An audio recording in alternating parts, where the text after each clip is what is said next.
Bienvenidos a la Academia Metropolitana de Artes. Mi nombre es Ignacio Domenech y en este video hoy vamos a tener algo diferente. Vamos a estar pintando. Vamos a estar haciendo un speed painting de un extracto de una clase online que me preguntaron cómo podemos pintar el efecto del caballo en el agua. Claro que esta es una pintura que podría trabajarse por capas o podría trabajarse también a la prima y dado el tiempo de la clase quise explicarle a mi alumna cómo poder entender la pintura para lograr el efecto tanto de los colores como del contraste como del agua. Así que vamos a ver eso, cómo pintar este hermoso caballo en el atardecer en el agua. Bueno, comenzamos haciendo un encuadre. Lo que estamos haciendo es simplemente enmarcar la imagen y estoy dibujando a mano alzada lo más esquemáticamente posible y de manera rápida el caballo. ¿Por qué esto? Para poder trabajar sobre la tela con un dibujo y poder dedicarnos a pintar y no estar dibujando mientras pintamos. O también ustedes podrían dibujar con el pincel, cuestión que se los aconsejo si es una pintura a la prima, y lo que les aconsejo es tener la tela matada, es decir, tener un color base de fondo de la tela, que en mi caso está siendo un gris, está siendo el gris que tengo de fondo y que me sirve para poder tener los colores más equilibrados y que no compitan contra la luz, que podría ser blanco si es que la tela está simplemente imprimada. Bien, puede que no se vea mucho este dibujo, pero es simplemente esquemático para poder trabajar encima. En verdad lo que me interesa acá es dividir el espacio y poder definir una paleta para empezar a trabajar con pintura más diluida. Voy a explicar este proceso como si fuera una pintura a la prima, en donde primero dibujaría con pincel y luego tiraría una primera capa, como lo estoy haciendo ahora de este naranjo, con trementina. Claro que esto lo estoy haciendo en digital, pero trato de pensarlo siempre en su versión análoga, y toda esta técnica está basada en nuestra experiencia de pintura análoga, así que, y es para que efectivamente mi alumna pintara en su casa, entonces todo el tiempo estoy pensando en los materiales que tengo en mi propio taller. Así que estoy dándole una capa de naranjo con trementina y la paleta que usaría sería amarillo cadmio, usaría amarillo cadmio claro para después poder hacer los verdes de abajo. Usaría rojo de cadmio, un rojo de cadmio medio, estaría bien, no necesito oscuro, o hasta podría ser rojo cadmio claro, que es bien parecido al naranja, y para poder tener naranjos bien saturados. Usaría azul ultramar para tener los tres primarios y ahí poder desaturar esos naranjas con el complementario que es azul, y usaría blanco y usaría siena tostada. Y con esa paleta está todo más que resuelto.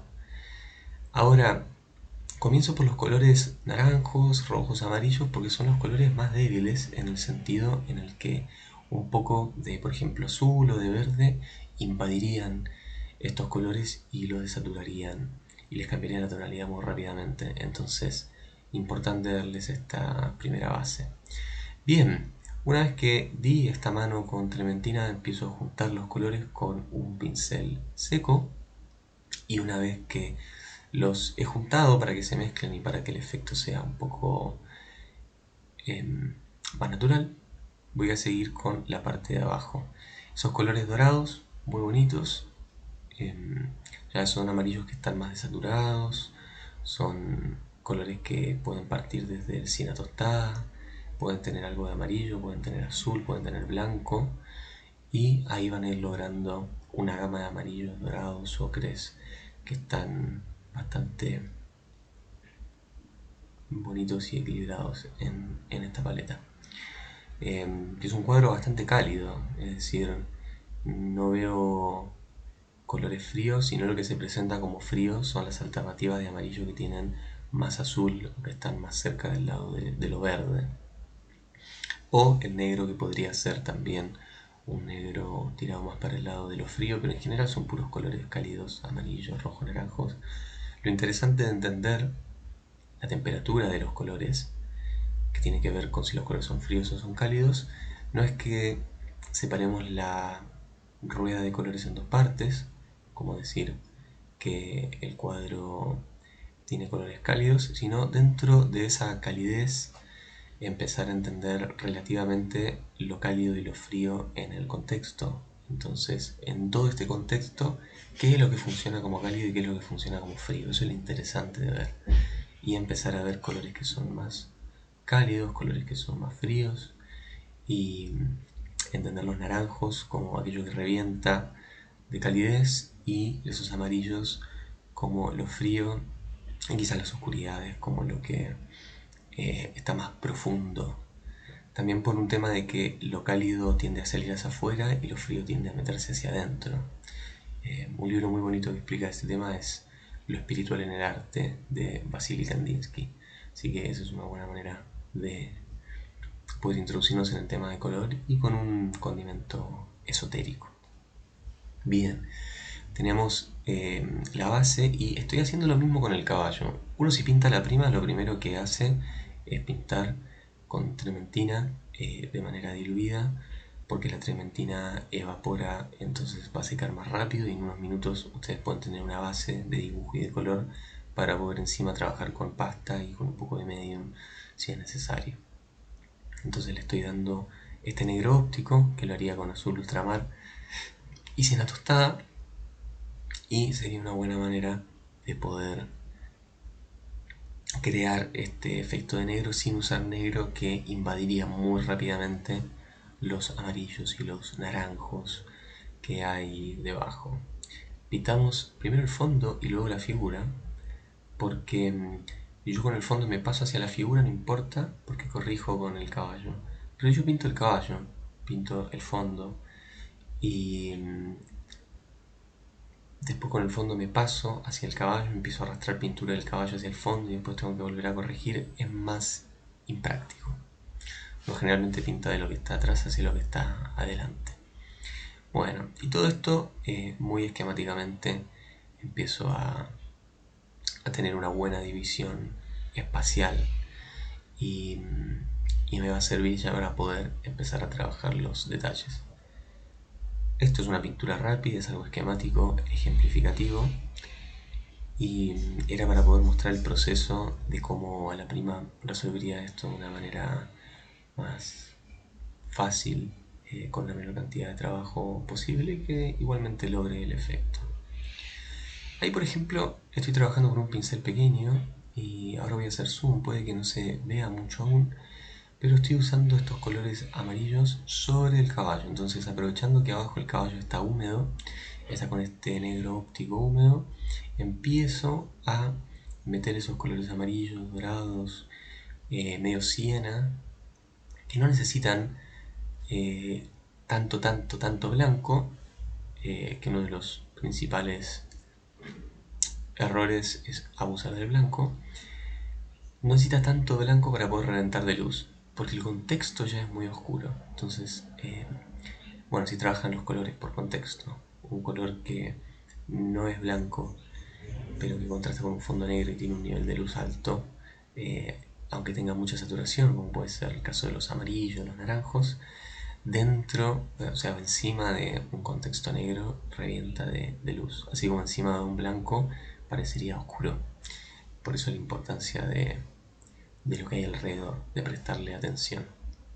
Y ahí, por ejemplo, voy a estar haciendo zoom y podemos ver qué es lo que anda pasando. De hecho, se empiezan a poner azules esas luces sobre el caballo, lo que podría ser una linda manera de introducir un cambio tonal en el cuadro.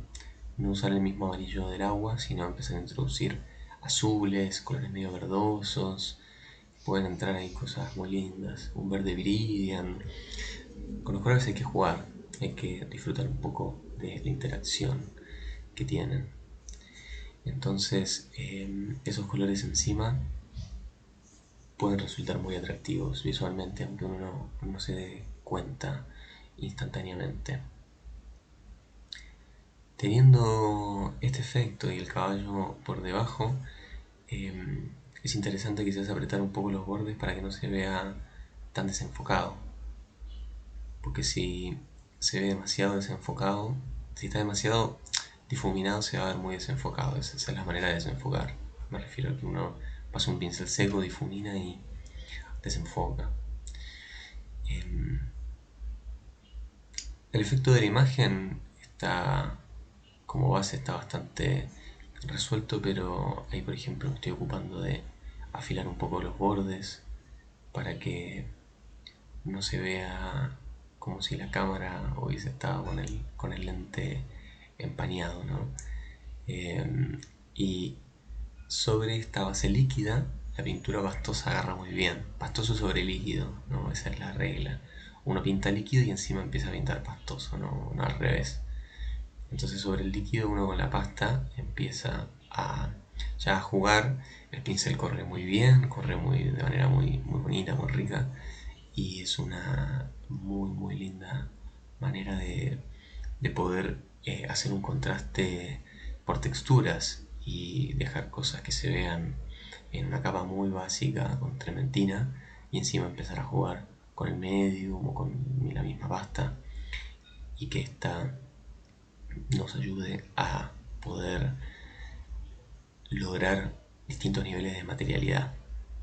Si vamos a trabajar el agua, es importante copiar las manchas. Bueno, nosotros en la escuela eh, seguimos la mancha a todos lados, esa es nuestro lenguaje para la pintura realista, más del corte velasquiano, ¿no? Bueno, para algo la cruz de nuestro taller, la Cruz de la Orden de Santiago, que los invito a buscarla. Y si van a trabajar el agua, quiere decir importante ver las manchas, abstraerse un poco de que es agua, copiar las manchas, copiar los colores, buscar los espacios que ocupan esas manchas y pensar que uno está pintando un abstracto. Claro, uno va a pintar distinto el agua quizás que la figura, que el caballo y que el cielo. Van a usar distintas direcciones, combinaciones de colores, cantidad de material. Toda esa conjunción de elementos logra distintas texturas. En el caso del agua, las pinceladas horizontales, en este caso, justamente para el fondo, pueden apoyar muy bien la verticalidad y diagonalidad de la figura, que rompe esa composición horizontal y la línea del horizonte justamente. Y pueden entonces usar distintas direcciones de pincelada dentro de esa horizontalidad en el agua para conferir un poco de movimiento sin sacar tanta tensión. Ahí, por ejemplo, estoy usando un pincel pastoso o un pincel ya con más materia y sin diluir sobre lo líquido y agarra muy bien, se mezcla, arrastra pintura, produce algo muy interesante a la hora de trabajar. Siempre que vayan pintando es importante cerrar un poco los ojos o alejarse de la pintura, verla y decir, ok, funciona, no funciona, ¿por qué no? ¿Qué tengo que ajustar? Voy y vuelvo a la imagen de referencia y comparo. Entonces, por ejemplo, alejo la imagen y alejo la imagen para ver si esto funciona, si el efecto se cumple y si voy por buen camino. Así que esto tendría mucho más para trabajar, pero como speed painting lo importante era lograr el efecto, buscar la paleta y tratar de ponerme el pie forzado de pintar de manera rápida algo que tenga un atractivo visual y tomarlo como un ejercicio, como un entrenamiento para siempre estar pintando y no dejar pasar un día sin aunque sea esbozar una línea. Así que bueno, los invito a pintar, a buscar sus propios ejercicios, a hacer esta misma pintura si desean. Lo importante es mantenerse en entrenamiento, disfrutarlo y siempre seguir aprendiendo y valorar todo este conocimiento que está disponible tanto en este canal como en otros. Así que los invito a suscribirse, a que vean los videos que tenemos de dibujo. Tenemos una serie de cómo dibujar, vamos a ir subiendo videos todas las semanas y visiten nuestra academia de manera presencial o online. Tenemos cursos online, tenemos Instagram, así que ahí debajo están todos los links. Así que nos vemos en el próximo video. Les mando un gran cariño a todos y Que sean muy felices pintando.